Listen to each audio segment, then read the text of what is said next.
Jika Anda ingin dibentuk dengan pendidikan teologi yang berkarakter, maka bergabunglah bersama kami di STT Inti Bandung.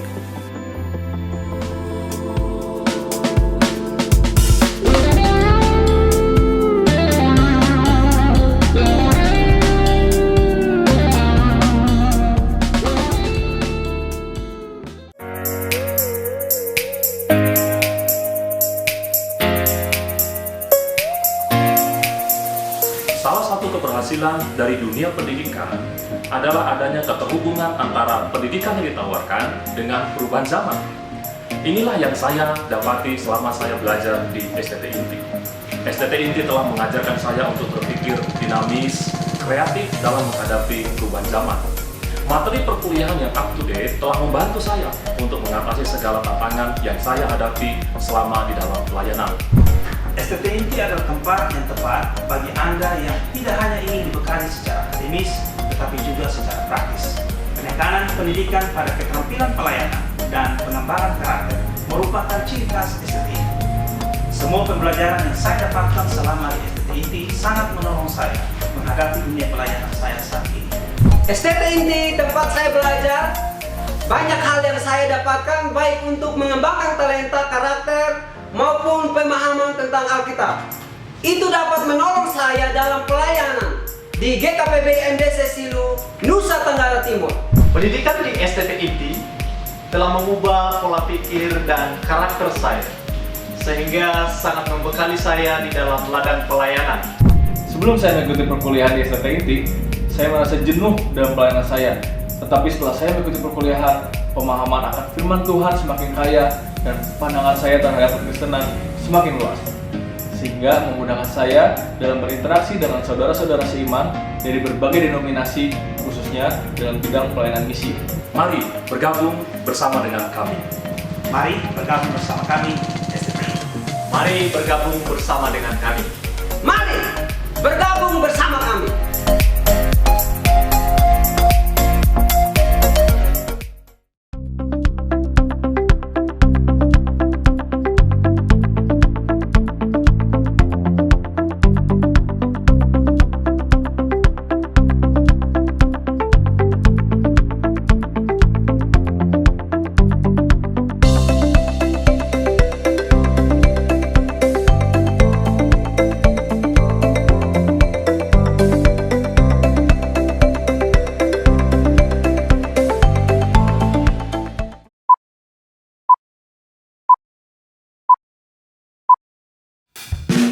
Selamat pagi Bapak Ibu, saya undang kita semua bangkit berdiri. Mari kita bersyukur cita kepada Tuhan.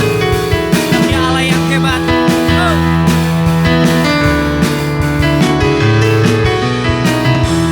Berkuasa di bumi di surga, yang bertahta Tuhan, bertahta dalam kemuliaan. Dialah Tuhan Allah kita, namanya berkuasa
Bapa Surgawi, kami mengucap syukur untuk kebaikan-Mu di dalam hidup kami. Bahkan dalam keadaan yang tidak baik pun kasih dan anugerah-Mu itu selalu nyata di dalam hidup kami. Dan kami bersyukur juga buat penyertaan-Mu di dalam hidup kami sehingga hari ini pun kami tetap dapat beribadah, memuji dan menyembah-Mu. Terima kasih buat waktu ini Tuhan. Kami buka hati kami dan pikiran kami untuk merenungkan firman-Mu. Kiranya Engkau mengurapi setiap kami supaya kami boleh memahami kebenaran firman-Mu dan hidup kami diubahkan oleh kebenaran firman-Mu. Terima kasih, pimpin kami ya Roh Kudus. Di dalam nama Tuhan Yesus kami berdoa dan mengucap syukur. Haleluya. Amin. Shalom Bapak Ibu Saudara sekalian. Puji Tuhan, hari ini kita bersyukur kalau Tuhan masih memberikan kesempatan kepada kita untuk kita tetap dapat beribadah, memuji dan menyembah Tuhan. Dan saat ini mari kita siapkan hati kita untuk kita merenungkan firman Tuhan. Kita akan membaca firman Tuhan di dalam Lukas pasalnya yang ke-24, ayat yang ke-47 sampai 49. Injil Lukas pasal yang ke-24, ayat yang ke-47 sampai 49. Saya akan membacakan demikian firman Tuhan. Dan lagi dalam namanya berita tentang pertobatan dan pengampunan dosa harus disampaikan kepada segala bangsa, mulai dari Yerusalem.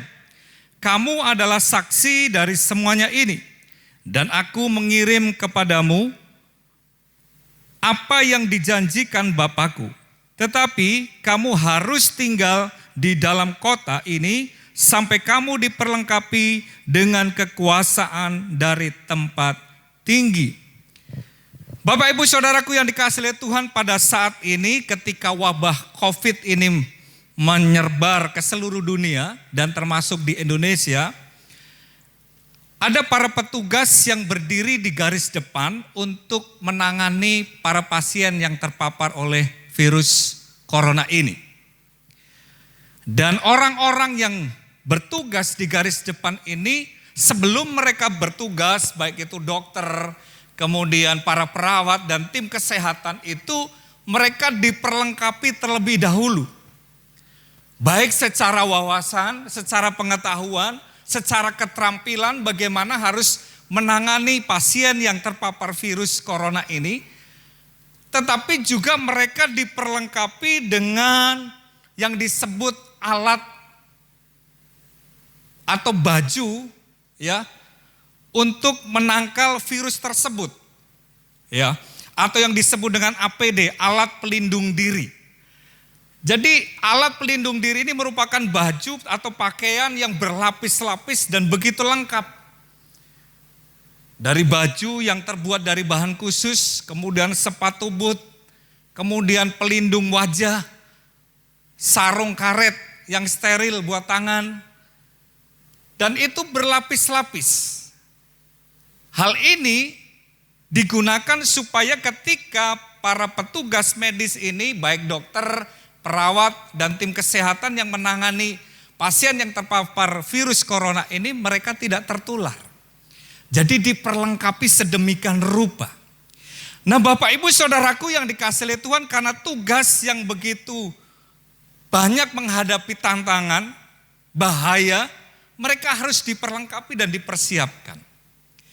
Nah Bapak Ibu Saudaraku yang dikasihi Tuhan, demikian juga kalau kita membaca firman Tuhan di dalam Lukas 24 ini, ayat yang ke-47 sampai 49, para murid itu di lockdown, diperintahkan oleh Tuhan Yesus sebelum Tuhan Yesus naik ke sorga, supaya para murid ini tetap tinggal di Yerusalem.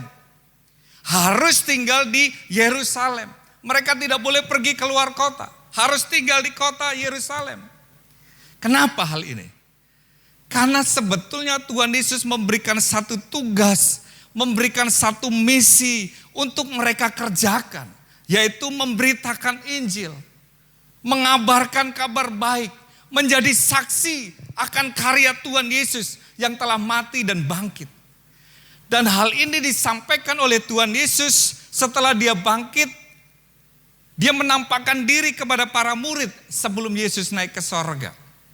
Nah Bapak Ibu Saudaraku yang dikasihi oleh Tuhan, karena ada tugas yang begitu besar dan tugas itu tidak mudah, banyak tantangan, kesulitan, bahaya yang mengancam mereka.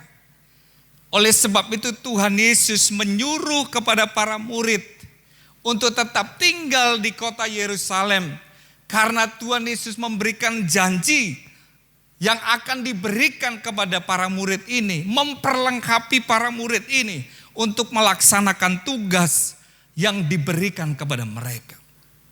Nah saudaraku yang dikasihi oleh Tuhan, ini disampaikan kepada para murid yang menyaksikan bagaimana Yesus yang telah mati dan bangkit tersebut dan menyatakan dirinya kepada para murid. Dalam situasi yang gundah gulana, dalam situasi yang masih antara percaya dan tidak percaya, Yesus datang menampakkan diri kepada mereka dan memberikan satu tugas untuk menyelesaikan misi Tuhan bagi manusia di dunia ini. Oleh sebab itu, karena Tuhan Yesus tahu bahwa manusia atau para murid itu kemampuannya sangat terbatas, sehingga dia memberikan penolong, memperlengkapi dengan kuasa dari tempat yang maha tinggi. Tidak seperti para petugas medis tadi yang diperlengkapi dengan pakaian khusus, tetapi para murid ini untuk melaksanakan tugas atau menggenapi misi yang diberikan oleh Tuhan Yesus kepada para murid ini, mereka diperlengkapi dengan seorang pribadi yang menyertai, menolong, memberi kuasa, memberi kemampuan, yaitu Roh Kudus. Seperti yang dicatat di dalam Kisah Para Rasul pasal yang pertama ayat yang ke-8, di sana dikatakan, tetapi kamu akan menerima kuasa kalau Roh Kudus turun ke atas kamu, dan kamu akan menjadi saksiku di Yerusalem, di seluruh Yudea dan Samaria, dan sampai ke ujung bumi. Bapak Ibu Saudaraku, ini satu tugas, mandat yang harus diselesaikan oleh para murid, yaitu menjadi saksi di Yerusalem, di kota mereka sendiri, di Yudea, Samaria, bahkan sampai ke ujung bumi. Bapak Ibu Saudaraku yang dikasihi Tuhan, kita melihat bahwa latar belakang para murid ini adalah orang-orang biasa. Bahkan mereka itu para nelayan yang bukan manusia hebat, bukan orang-orang kaya, kemampuannya terbatas. Tetapi ada satu tugas yang sangat besar, yaitu menjadi saksi Tuhan. Mengabarkan Injil di Yerusalem, Yudea, bahkan sampai ke ujung bumi. Saudaraku yang dikasihi oleh Tuhan, ini satu mandat, satu perintah yang tidak mudah untuk diselesaikan oleh para murid. Oleh sebab itu Tuhan Yesus mengerti kebutuhan daripada para murid ini. Sehingga Tuhan Yesus memberikan seorang penolong, memperlengkapi para murid dengan seorang pribadi, yaitu Roh Kudus sendiri. Roh Kudus inilah yang memperlengkapi para murid ini untuk mampu melakukan tugas dan tanggung jawab seperti yang diperintahkan oleh Tuhan Yesus. Oleh sebab itu Tuhan Yesus memerintahkan supaya mereka tetap tinggal di kota Yerusalem sampai mereka diperlengkapi dengan kekuasaan dari tempat maha tinggi. Bahkan itu dicatat juga di dalam Kisah Para Rasul pasal yang pertama, ayat yang keempat ditegaskan kembali, pada suatu hari ketika ia makan bersama-sama dengan mereka, ia melarang mereka meninggalkan Yerusalem dan menyuruh mereka tinggal di situ, menantikan janji Bapa yang demikian, katanya, telah kamu dengar daripadaku. Kisah Para Rasul ini menegaskan kembali supaya para murid ini tinggal di Yerusalem. Seperti yang diperintahkan oleh Tuhan Yesus. Sampai mereka diperlengkapi oleh kuasa Roh Kudus. Membaptis mereka, memenuhi mereka. Sehingga Roh Kudus itulah yang memampukan para murid untuk memberitakan Injil. Menyelesaikan misi Tuhan. Kuasa Roh Kudus yang memenuhi diri para murid inilah yang memperlengkapi mereka. Karena peranan Roh Kudus di dalam kehidupan para murid adalah memberi kemampuan untuk menggenapi misi Tuhan tersebut. Saya tadi katakan bahwa para murid ini berlatar belakang orang-orang biasa, para nelayan di daerah Galilea. Kemampuannya terbatas, pengetahuannya terbatas.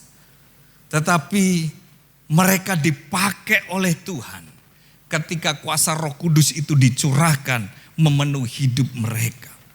Yesus memberikan modal, satu modal yang lebih dari apapun juga, yaitu pribadi Roh Kudus sendiri yang menyertai mereka, menyertai para murid. Dan Roh Kudus inilah yang memberi kemampuan kepada para murid ini untuk menjadi saksi Tuhan, menyelesaikan misi Kristus, menggenapi rencananya bagi dunia ini.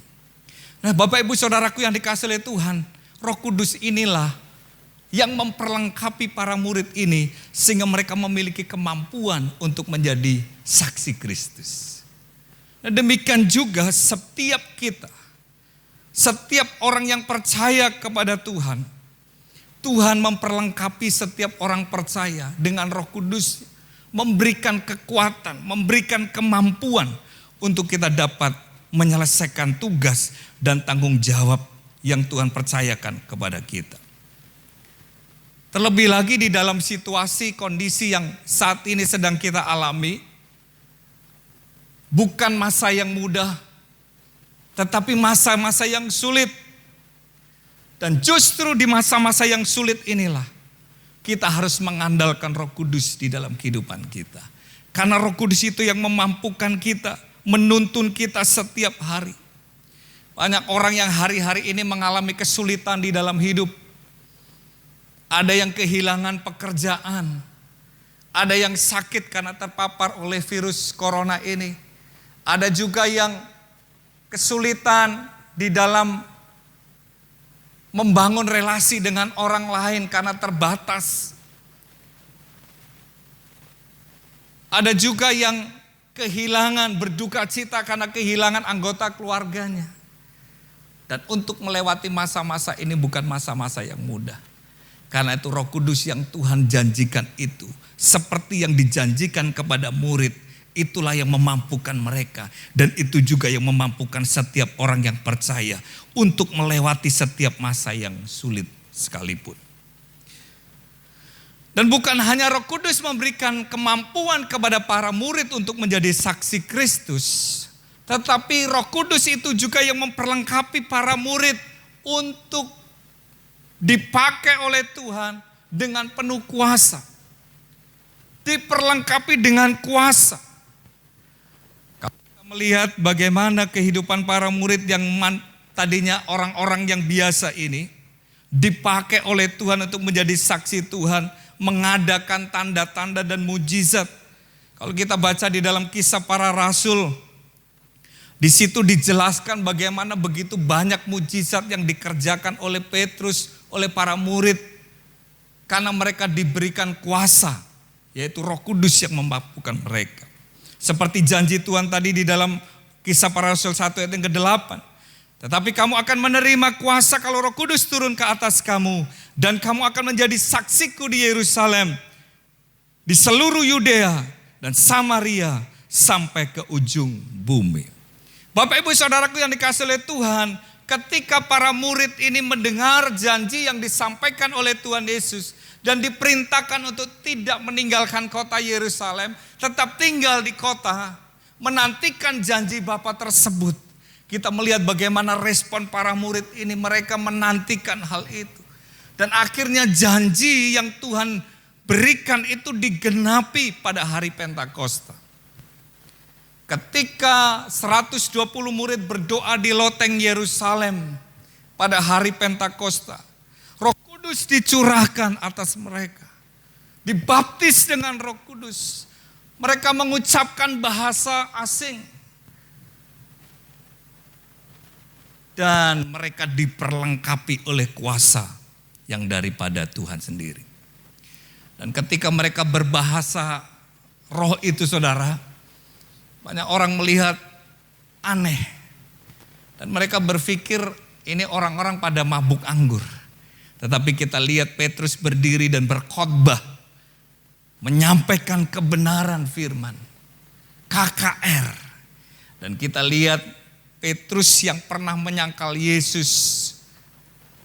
Ketika Yesus ditangkap dan disalibkan.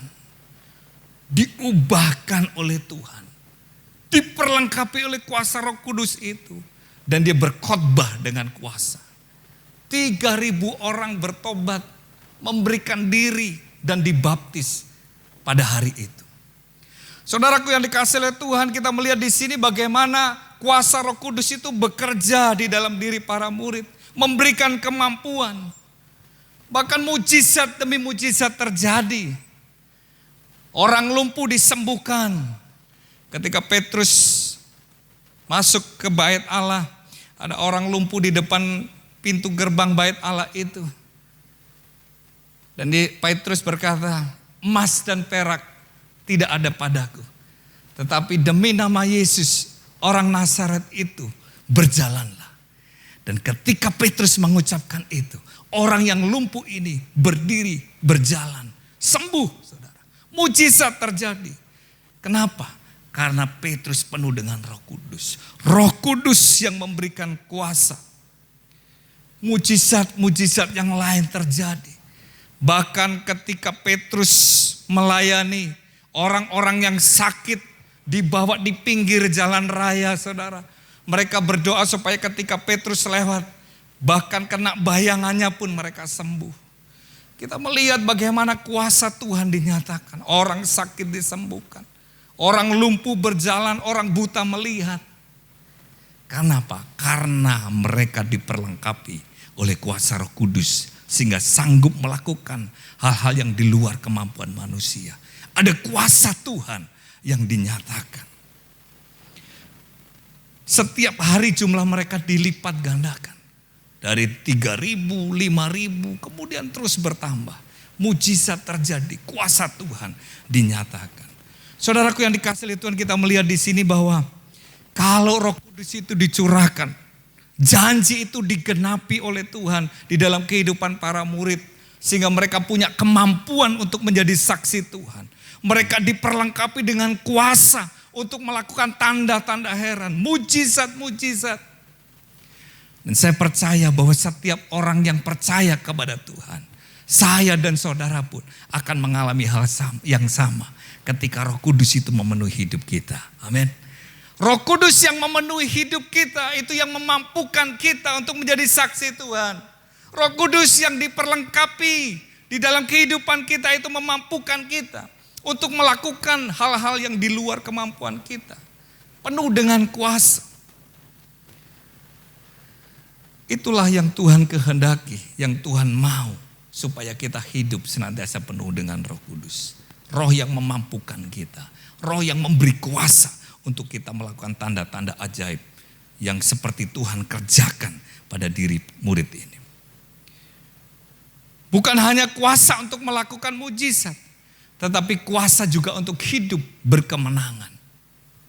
Saudara, kita melihat bahwa kondisi jemaat mula-mula pada waktu itu bukan dalam kondisi yang mudah. Mereka juga hidup dalam keadaan yang sulit. Di tengah-tengah penganiayaan. Di tengah-tengah tantangan yang begitu berat. Tetapi mereka hidup berkemenangan. Karena kuasa Roh Kudus yang memenuhi hidup mereka. Nah, demikian juga di dalam kehidupan kita sebagai orang percaya. Yang hari-hari ini kita sedang hidup di masa-masa yang sulit. Masa-masa yang tidak mudah. Kita perlu Roh Kudus yang memberikan kuasa kepada kita untuk hidup berkemenangan meskipun di tengah goncangan. Amin. Kita akan tetap kuat, berkemenangan karena Roh Kudus yang menyertai hidup kita. Seperti yang dicatat di dalam Efesus pasal yang kelima, ayat yang ke-15 sampai yang ke-18, firman Tuhan berkata demikian.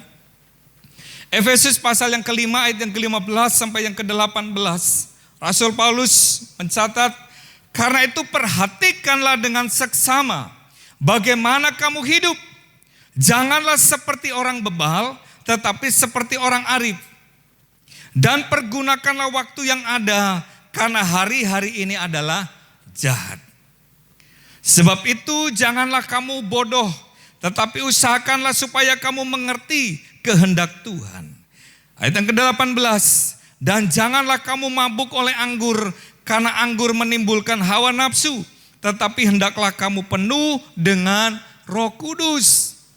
Saudaraku yang dikasihi oleh Tuhan, 2000 tahun yang lalu Rasul Paulus telah mencatat hal ini. Dikatakan bahwa hari-hari ini adalah jahat. Karena itu engkau harus senantiasa penuh dengan Roh Kudus. Apalagi masa sekarang, saudara. Zaman yang di mana kita hidup itu bukan zaman yang mudah. Lebih jahat lagi. Memang dengan kemajuan teknologi semuanya serba maju, tetapi bukan semakin mudah, justru semakin sulit. Semakin jahat. Karena itu Rasul Paulus mengingatkan dan menegaskan, janganlah kamu mabuk oleh anggur, karena anggur menimbulkan hawa nafsu, tetapi hendaklah kamu penuh dengan Roh Kudus. Kamu senantiasa penuh dengan Roh Kudus. Nah, saudaraku yang dikasihi oleh Tuhan, jadi penuh dengan Roh Kudus itu suatu keharusan dan terus menerus harus kita alami di dalam hidup kita, sehingga hidup kita penuh dengan kuasa, hidup berkemenangan di dalam Tuhan. Para murid itu diperlengkapi oleh Tuhan dengan kuasa Roh Kudus yang memberi kemampuan kepada mereka untuk menjadi saksi, yang memperlengkapi mereka di dalam pelayanan dengan kuasa-kuasa dan tanda-tanda yang ajaib. Tetapi mereka juga dipenuhi dengan karunia-karunia roh. Seperti yang dicatat di dalam 1 Korintus 12 ayat ke-9 sampai yang ke-11. Firman Tuhan berkata demikian, kepada yang seorang roh yang sama memberikan iman, dan kepada yang lain ia memberikan karunia untuk menyembuhkan. Kepada yang seorang roh memberikan kuasa untuk mengadakan mujizat. Dan kepada yang lain ia memberikan karunia untuk bernubuat. Dan kepada yang lain lagi ia memberikan karunia untuk membedakan bermacam-macam roh.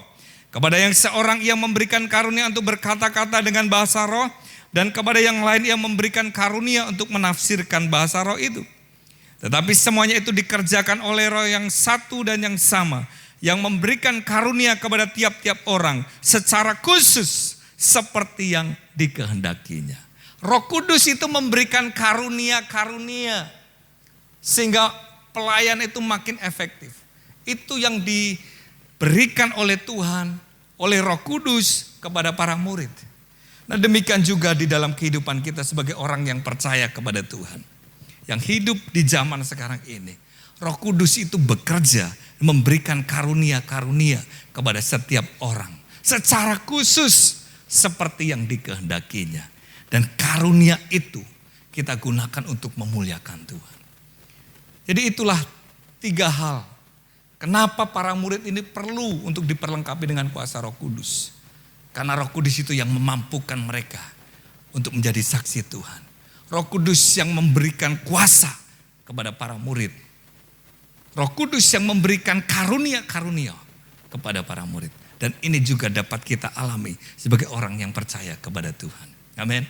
Nah, saudara yang dikasihi oleh Tuhan, nah sekarang bagaimana respon kita atau respon para murid ketika mendapatkan janji supaya mereka diperlengkapi dengan kuasa dari tempat yang maha tinggi itu? Hal yang pertama, kita lihat di dalam Lukas pasal yang ke-24 ayat yang ke-52 sampai 53. Setelah Tuhan Yesus menyampaikan janji tersebut dan dia akan naik ke sorga, maka respon dari para murid ini dicatat di dalam ayat yang ke-52 sampai 53 dari Injil Lukas. Mereka sujud menyembah kepadanya, lalu mereka pulang ke Yerusalem dengan sangat bersuka cita. Mereka senantiasa berada di dalam bait Allah dan memuliakan Allah. Saudaraku yang dikasihi oleh Tuhan, kita lihat di sini ketika para murid ini mendengar janji yang disampaikan oleh Tuhan, kemudian Tuhan Yesus naik ke sorga, mereka kembali ke kota Yerusalem dengan sangat bersukacita, dengan penuh dengan antusiasme di dalam hidup mereka, bergairah, dan mereka senantiasa berada di dalam bait Allah, memuliakan Allah. Saudara, kita bisa lihat di sini bahwa untuk mengalami hidup yang senantiasa dipenuhi oleh Roh Kudus, yang merupakan kuasa Allah sendiri yang dinyatakan, maka hal yang pertama harus ada rasa haus, kerinduan untuk senantiasa dipenuhi oleh kuasa Roh Kudus.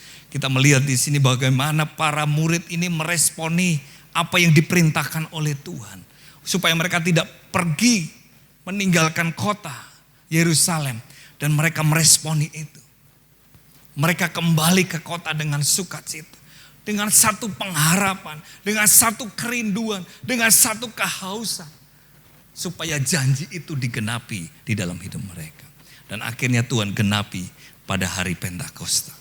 Saudaraku yang dikasihi oleh Tuhan, kalau kita sebagai orang percaya, supaya kita mengalami kemenangan di dalam hidup kita, supaya kita dapat menjadi saksi Tuhan, penuh dengan kuasa, dimampukan oleh Tuhan, hidup berkemenangan di tengah-tengah situasi dan kondisi yang sulit sekalipun, maka kita harus penuh dengan Roh Kudus.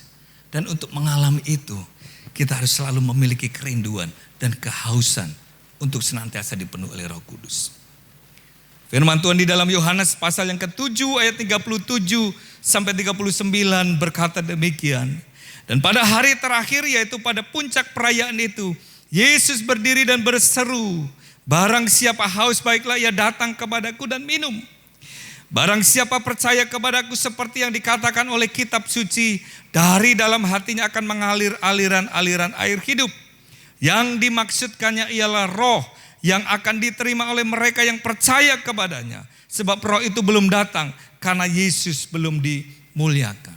Jadi untuk mengalami kepenuhan daripada kuasa Roh Kudus itu, harus ada kerinduan dan kehausan akan Tuhan.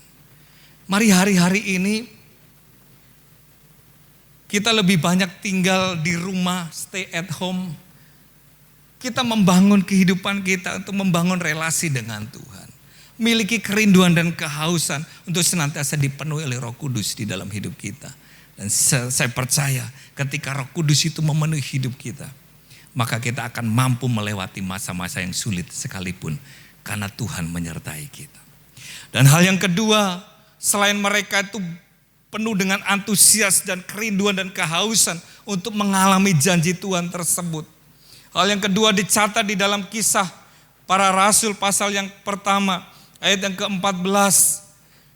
Kisah Para Rasul pasal pertama ayat yang ke-14. Mereka semua bertekun dengan sehati dalam doa bersama-sama dengan beberapa perempuan serta Maria ibu Yesus dan dengan saudara-saudara Yesus. Hal yang kedua yang menjadi respon para murid ini adalah mereka bertekun di dalam doa.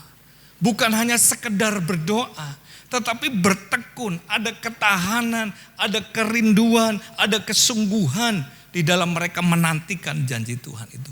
Mereka kembali ke kota Yerusalem, berkumpul di loteng Yerusalem, mereka berdoa, menantikan janji Tuhan itu digenapi. Bertekun di dalam doa.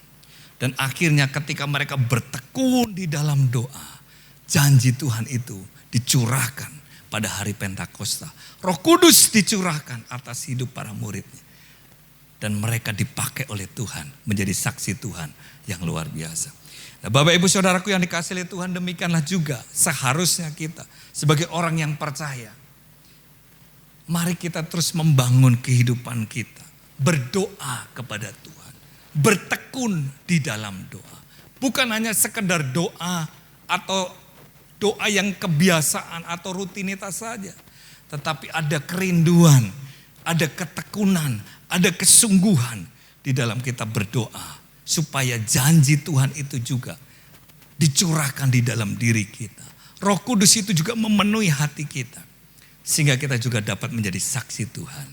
dan kita hidup berkemenangan bersama dengan Tuhan. Amin. Hari-hari ini banyak waktu yang dapat kita gunakan untuk kita membangun relasi kita dengan Tuhan. Baik di rumah kita bersama dengan keluarga, kita menyembah Tuhan, memiliki kerinduan dan kehausan untuk bersekutu dengan Tuhan. Berdoa dengan sungguh-sungguh, meminta agar Tuhan memenuhi hidup kita dengan Roh Kudus-Nya. Sehingga perjalanan hidup kita akan hidup berkemenangan bersama dengan Tuhan. Amin. Demikianlah firman Tuhan yang kita dengar hari ini. Biarlah ini menjadi sumber kekuatan kita. Dan kita mau datang kepada Tuhan dengan hati yang rindu dan haus, dengan kesungguhan, supaya Roh Kudus itu dicurahkan dan memenuhi setiap kita. Sampai kita diperlengkapi oleh kuasa dari tempat yang maha tinggi. Sehingga kita menjadi saksi Tuhan. Kita hidup berkemenangan karena Tuhan menyertai kita. Mari kita bersama-sama nyembah Tuhan. Katakan, Roh Allah yang hidup penuhiku. Haleluya. Roh Allah yang hidup penuhiku. Roh Allah yang hidup pulihkanku. Turunlah urapan ke atasku, membangkitkan kuasa-Mu. Roh Allah yang hidup penuhiku. Roh Allah yang hidup pulihkanku. Turunlah urapan ke atasku, membangkitkan kuasa-Mu. Membangkitkan kuasa-Mu. Membebaskan hidup yang terbelenggu. Memulihkan hati mereka yang terluka. Serta mencelingkan mata yang buta. Jadikan hidupku alatmu, dipenuhi urapan baru, menyatakan kebesaran kuasa. Membebaskan hidup yang terbelenggu. Memulihkan hati mereka yang terluka. Serta mencelingkan mata yang buta. Jadikan hidupku alatmu, dipenuhi urapan baru, menyatakan kebesaran kuasa-Mu.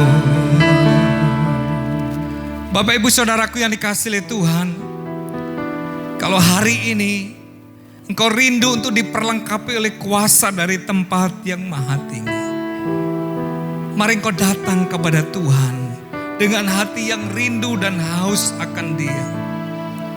Dengan hati yang penuh dengan kerinduan supaya roh itu dipenuhkan di dalam hidup saudara. Roh Kudus memperlengkapi setiap kita untuk dimampukan menjadi saksi Tuhan. Untuk hidup berkemenangan di tengah-tengah dunia yang sulit hari-hari ini. Mungkin ada di antara Bapak Ibu Saudara yang sedang mengalami kelemahan, kekeringan di dalam hidupmu. Pagi hari ini datang kepada Tuhan dengan hati yang rindu dan haus akan Dia. Minta supaya Roh Kudus itu memenuhi setiap hatimu, menyegarkan jiwamu, memperlengkapi kita dengan kuasa, dengan karunia-karunia yang memampukan kita untuk menjadi saksi Tuhan. ada di antara engkau yang lemah, angkat tanganmu di hadapan Tuhan. Kalau ada di antara engkau yang sedang sakit, angkat tanganmu kepada Tuhan. Kalau engkau rindu dan haus dipenuhi oleh Roh Kudus, angkat tanganmu kepada Tuhan, datang kepada Dia. Biarkan Roh Kudus itu dicurahkan, memenuhi hati kita. Haleluya. Mari angkat tanganmu kepada Tuhan, katakan. Membebaskan hidup yang terbelenggu, memulihkan hati mereka yang terluka, serta mencelikan mata yang buta. Jadikan hidupku alatmu, dipenuhi urapan baru, menyatakan kebesaran kuasa. Katakan membebaskan hidup yang terbelenggu, memulihkan hati mereka yang terluka, serta mencelingkan mata buta. Jadikan hidupku alatmu, dipenuhi urapan baru, menyatakan kebesaran kuasa-Mu. Kami datang kepadamu ya Tuhan Yesus. Hati kami rindu dan haus. Biarlah Engkau penuhi setiap kami dengan Roh Kudus-Mu. Roh yang memulihkan kami. Roh yang memampukan kami untuk menjadi saksi-Mu. Bahkan setiap umat-Mu yang pagi hari ini datang kepadamu dengan hati yang rindu dan haus akan Engkau. Biarlah Roh-Mu dicurahkan dan memenuhi setiap umat-Mu. Bahkan kalau ada di antara mereka yang sedang sakit, disembuhkan di dalam nama Yesus. Yang lemah dikuatkan, yang terbelenggu dibebaskan di dalam nama Yesus. Terima kasih Tuhan, terima kasih. Kami bersyukur bila Roh-Mu itu senantiasa menuntun kami, memberi kekuatan kepada setiap yang lemah, dan memberikan hidup berkemenangan bagi setiap kami. Kami mengucap syukur untuk firman-Mu di dalam nama Tuhan Yesus. Haleluya. Amin.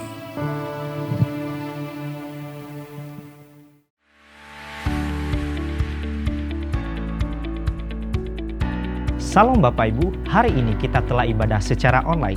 Minggu tanggal 17 Mei 2020, ibadah dapat diikuti secara online melalui akun YouTube GKPB MDC Pangkal Pinang. Bagi Bapak Ibu Saudara-saudari yang akan memberikan persembahan, Anda dapat mentransfernya ke rekening BCA dengan nomor 04156757777 atas nama Gereja Kristen Perjanjian Baru. Seluruh kegiatan Gereja MDC Pangkal Pinang dapat diikuti secara online, baik kegiatan kesan, doa, maupun ibadah. Untuk mengetahui info lebih lanjut tentang Gereja MDC Pangkal Pinang, Bapak Ibu Saudara-saudari dapat mengikuti Facebook MDC Pangkal Pinang, Instagram MDC Pangkal Pinang, dan aplikasi MDC Pangkal Pinang. Demikian info tentang Gereja MDC Pangkal Pinang. Sampai jumpa minggu depan. Tuhan Yesus memberkati. Mari kita akan mengakhiri ibadah kita pagi hari ini. Kita datang kepada Tuhan. Kita mengucap syukur sebab Dia adalah Allah yang besar, Allah yang berkuasa.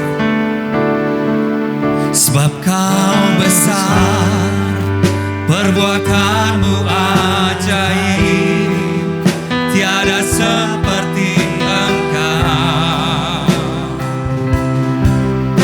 tiada seperti Engkau. Sebab Kau besar, perbuatan-Mu ajaib, tiada seperti Engkau, tiada seperti Engkau.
Sungguh Tuhan, Kau adalah Allah yang besar. Tidak ada Allah yang seperti Engkau. Kami bersyukur Tuhan, karena Engkau Allah yang selalu menyertai kami. Roh Kudus Engkau berikan kepada setiap kami, yang menuntun kami, menolong kami, membawa kami dalam hidup berkemenangan. Terima kasih buat hari ini kami dapat beribadah, memuji dan menyembah-Mu. Kami boleh mendengar kebenaran firman-Mu.